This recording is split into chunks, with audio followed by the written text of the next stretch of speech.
नमस्ते किसान साथियों, मैं आर्य कपिल वैदिक आपका स्वागत करता हूं आपके अपने YouTube चैनल सबल किसान पर। किसान साथियों, आज की इस वीडियो में हम बात करने वाले हैं कोरोना के बारे में। जी हां, आप सभी जानते हैं कि कोरोना दोबारा से तेज़ी के साथ बढ़ रहा है और इसके केस दिन प्रतिदिन बढ़ते ही जा रहे हैं। दर्शकों, आप सभी को याद होगा कि पिछली बार कोरोना का जब सीजन आया था तो ऑक्सीजन की भारी कमी हो गई थी। इस बार इस वीडियो में हम बात करेंगे कि किस तरह से यदि ऑक्सीजन की कमी हो जाए तो हम उसको अपने घर पर ही उसकी पूर्ति कर सकते हैं। तो आज हम मिलेंगे डॉक्टर रविशंकर जी से, जो इस विषय में हमें बताएंगे।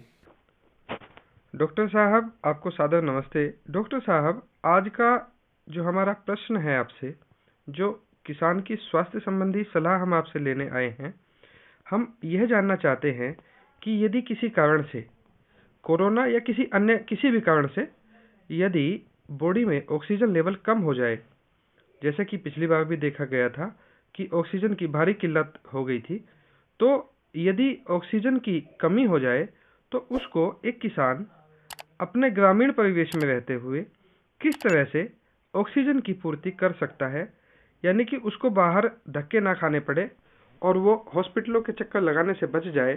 तो ऐसा क्या तरीका है कि जिससे एक किसान, यदि उसके पास देसी गाय हैं, तो देसी गाय से बॉडी में ऑक्सीजन लेवल की पूर्ति कैसे की जा सकती है, इसका क्या उपाय है? डॉक्टर साहब, जैसा कि हम अपने दर्शकों को भी बताना चाहते हैं कि डॉक्टर रविशंकर जी गव्य सिद्ध हैं, अर्थात इन्होंने पंचगव्य से एमडी किया है। तो इनकी जो अधिकांश दवाएं होती हैं या अधिकांश जो इनके बताए हुए नुस्खे होते हैं वो गाय से ही संबंधित होते हैं। तो आदरणीय डॉक्टर साहब, हम आपसे निवेदन करते हैं कि आप कृपया किसान भाइयों को बताइए कि किस तरह से देसी गाय के साथ एक किसान यदि किसी भी कारण से ऑक्सीजन की कमी का सामना करता है तो किस तरह से वह इसकी पूर्ति कर सकता है। जी, किसान भाइयों नमस्कार। मेरा नाम डॉक्टर रविशंकर।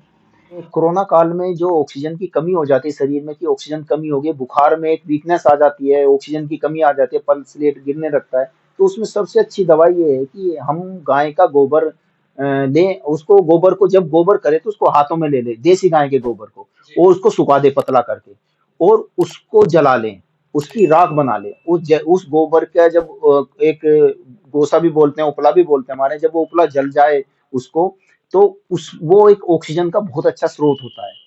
और उसको हम 1 लीटर पानी में 1 चम्मच डाल के और उसको निथरने तक छोड़ दें।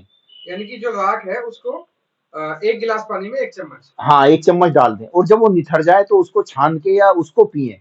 जी। तो वो ऑक्सीजन का बहुत अच्छा स्रोत होता है। जी। हाँ, और हमारे शरीर में वो वीकनेस भी कम करता है और हमारी मतलब प्रतिरोधक क्षमता को भी बढ़ाता है। जी। तो जिसको ऑक्सीजन लेवल शरीर में किसी भी कारण से कम है, तो क्या कोई भी मरीज इसको ले सकता है? कोई भी ले सकता है, ये बहुत सेफ प्रोसेस है। जी।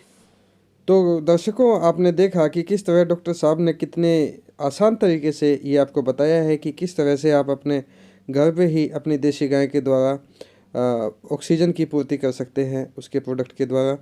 और इस तरह की वीडियो हम आपके पास लेकर आते हैं, आगे भी आते रहेंगे। यदि आपने अभी तक इस चैनल को सब्सक्राइब नहीं किया है तो कृपया इसे सब्सक्राइब कर लें और साथ ही बेल आइकन भी दबा दीजिए।